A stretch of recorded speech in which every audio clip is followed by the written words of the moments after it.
സർവകലാശാല LLB പരീക്ഷ മൂല്യനിർണ്ണയത്തിലെ പിഴവിൽ നിർണായക നീക്കവുമായി VC ഡോക്ടർ മോഹനൻ കുന്നുമ്മൽ. പുനർമൂല്യനിർണ്ണയത്തിന് അപേക്ഷിച്ച മുഴുവൻ ഉത്തരക്കടലാസുകളും വീണ്ടും പരിശോധിക്കും. 2 തവണ മൂല്യനിർണ്ണയം നടത്തിയ ഉത്തരക്കടലാസുകളാണ് വിദഗ്ധ സമിതി വീണ്ടും മൂല്യനിർണ്ണയത്തിന് വിധേയമാക്കുന്നത്. ഏത് മൂല്യനിർണ്ണയത്തിലാണ് വീഴ്ചയെന്ന് സമിതി പരിശോധിക്കും. LLB പരീക്ഷ എഴുതിയ വിദ്യാർത്ഥികളിൽ പുനർമൂല്യനിർണ്ണയത്തിന് അപേക്ഷിച്ച 292 വിദ്യാർത്ഥികളിൽ 231 പേരും വിജയിച്ച പശ്ചാത്തലത്തിലാണ് നടപടി.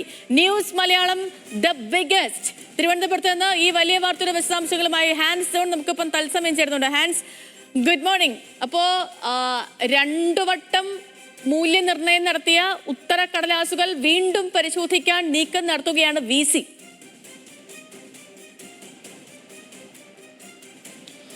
അതെ സേതു, ഗുഡ് മോർണിംഗ്. ഈ കേരള സർവകലാശാലയിലെ LLB പരീക്ഷ നടത്തിപ്പുമായി ബന്ധപ്പെട്ട് അധ്യാപകർക്ക് വീഴ്ച സംഭവിച്ചു എന്നുള്ള പ്രാഥമിക നിഗമനത്തിലാണ് VC ഡോക്ടർ മോഹനൻ കുന്നുമ്മലുള്ളത്. അതുകൊണ്ടാണ് ഇത്തരമൊരു നടപടിയിലേക്ക് അദ്ദേഹം കടന്നിട്ടുള്ളത്. 292 വിവിധ സെമസ്റ്ററുകളായി 292 വിദ്യാർത്ഥികളാണ് പുനർമൂല്യനിർണ്ണയത്തിന് അപേക്ഷിച്ചത്. അതിൽ 231 പേർ വിജയിക്കുകയും ചെയ്തു. ഈ പശ്ചാത്തലത്തിൽ ഏത് ഘട്ടത്തിലാണ്, അഥവാ മൂല്യനിർണ്ണയത്തിലാണോ, ആദ്യത്തെ മൂല്യനിർണ്ണയത്തിലാണോ പുനർമൂല്യനിർണ്ണയത്തിലാണോ വീഴ്ച സംഭവിച്ചത് എന്ന് പരിശോധിക്കേണ്ടതുണ്ട്. അതിനാണ് 2 തവണ പരിശോധിച്ച അല്ലെങ്കിൽ മൂല്യനിർണ്ണയം നടത്തിയ ഉത്തരക്കടലാസുകൾ വീണ്ടും മൂല്യനിർണ്ണയം നടത്താൻ VC തീരുമാനിച്ചിരിക്കുന്നത്. ഇത്തരത്തിലൊരു നടപടിയിലൂടെ ഏത് ഘട്ടത്തിലാണ് അല്ലെങ്കിൽ ഏത് അധ്യാപകർക്കാണ് വീഴ്ച സംഭവിച്ചിട്ടുള്ളത് എന്ന് കണ്ടെത്താൻ കഴിയും എന്നുള്ള വിലയിരുത്തലിലാണ് VC ഡോക്ടർ മോഹനൻ കുന്നുമ്മലിനുള്ളത്. ഇതിനായി ഒരു വിദഗ്ധ സമിതിയെ നിയോഗിക്കും. ഈ വിദഗ്ധ സമിതിയിലെ അംഗങ്ങൾ ആരാണ് എന്നുള്ള കാര്യം VC നിശ്ചയിക്കും എന്നാണ് അറിയിച്ചിട്ടുള്ളത്. അങ്ങനെയാണെങ്കിൽ ആ വിദഗ്ധ